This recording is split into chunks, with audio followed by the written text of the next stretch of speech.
We're going to have a look at a brand new creature for Fable Legends today, the Rosewights. They're kind of really, really ancient magical wood spirits.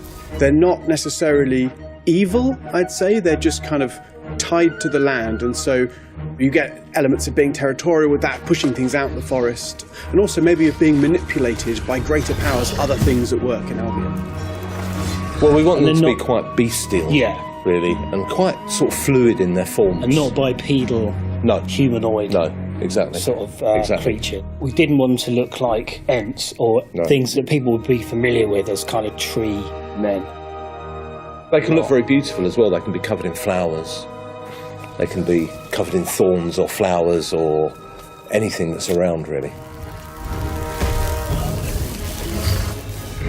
You know, McCarthy, the concept artist, came with this really crazy concept of something that is looking really cool, the concept art, but how are we going to transfer all these drawings into something that is 3D or real, as bones, geometry, eventually animation, and just put it in game? So yeah, they ended up being really complicated, like pretty much 200 bones, each creature. Every single root, they got like more than 25 controls that you can actually tune, create shapes. So it took a while to do RTDs just to come up with the idea of rigging that root for these guys to be able just to create animations. So they had to multiply all the roots we have, plus spines and arms and branches and foliage. You make it sound so difficult. It was really difficult.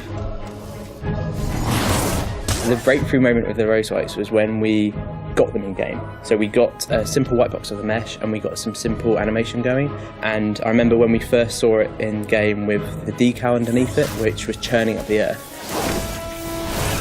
We had that breakthrough moment about, right, that's how it moves. You have the helix spinning around, you have the tentacles moving, and then that decal helps bring it all together. You know, there is a nod there to the Hollow Men from previous Fables. You know, they were a skeleton that came and attacked you, but that wasn't really what the Hollow Man was. The Hollow Man was the wisp. You know, that was its soul, and the bones were just a convenient thing to hit you with. The wisps are just kind of using whatever's there, whatever bits of the forest are appropriate to come and form an entity that will attack you. So, you know, as they burst out the ground, and they're kind of grabbing different bits of tree, you know, if a hero knocks them up in the air, the roots collapse back down into the floor, and the kind of trunk flies off, and then when it lands, it grabs some new roots and pulls them back up and makes kind of a new body and carries on moving. The special attack for the Rosewight is the underground. We wanted to keep the idea that he corkscrews, so the helix is churning around. That's how he's staying up. But then to go underground, we wanted to use that helix to really corkscrew him under. Then he's hidden. He can go anywhere. You don't know where he is. And then he corkscrews back out of the ground. Fists in the air. Bam. Smash. The first time people see them, they just panic and turn around, basically, because there's something very unsettling about them. It's weird, like the dirt's churning up. It's like this thing is kind of rampaging towards you, just ripping through the ground. Yeah, it is a weird feeling seeing one charge at you. One of the things that you do as a sound designer is try and recreate something in as fairly literal way as possible, and usually you try that first and then it doesn't work and you do something other which is completely unrelated. But, you know, burying a microphone in the ground and then grinding about with it, that is actually something we did. So one of the sort of the low, deep layers underneath the earth is getting this poor, horribly abused microphone and just sort of grinding it about on the floor.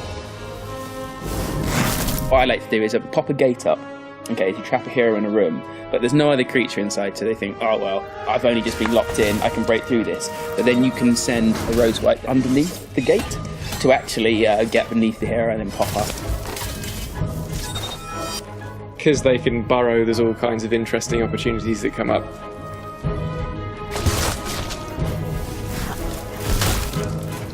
The voices of the Rosewights are all derived from a sort of combination of two things. There's the sound of somebody grinding a table along the floor repeatedly at various different speeds to get a nice sort of vibration tone. So it's kind of like the note of the voice is coming from a wooden sound instead of from vocal cords.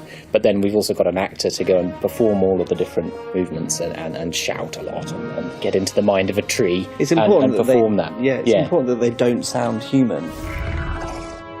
Because they're vessels, they're something that a villain or an evil person inhabits to take over and then attack the heroes. So it's important they don't sound too human. Yeah, they don't sound human. No, it's not very human at all.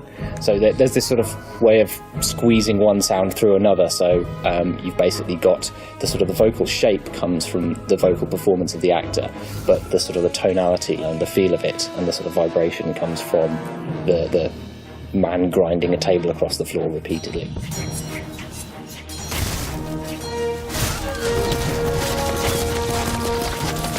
The Barkskin is the Rosewhite equivalent of the ogre from our last set of creatures. So he's really big, he does a lot of damage, he has a lot of health, but he costs more points for the villain, so it balances out. It's big, it's gigantic, it's very intimidating compared to what we have in the game right now. We don't like it easy. Of course not. This is for losers.